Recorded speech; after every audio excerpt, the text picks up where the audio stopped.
that it's more difficult to influence a person if he keeps his thoughts in purity. Yes, absolutely. When faced with various religions, it is very difficult to influence Muslims. They are in a constant connection with the egregore. They do namaz every day and read prayers on a daily basis.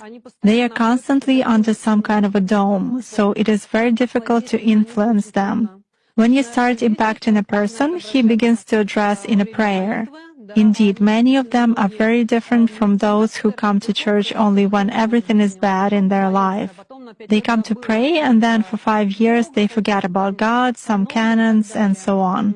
Muslims, as a rule, passionately believe and passionately give energy to their egregore, and this egregore protects them very well. That's why it is very difficult to work to make any kind of influence on a true Muslim believer.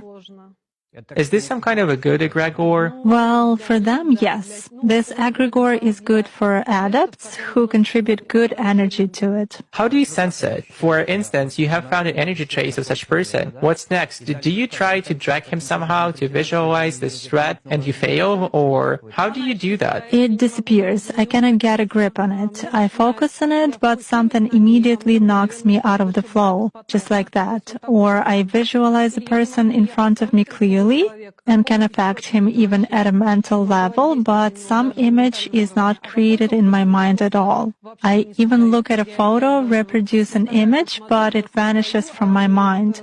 Thus, I can clearly see that a person is covered with something. Does this only work with Muslims? It does for me.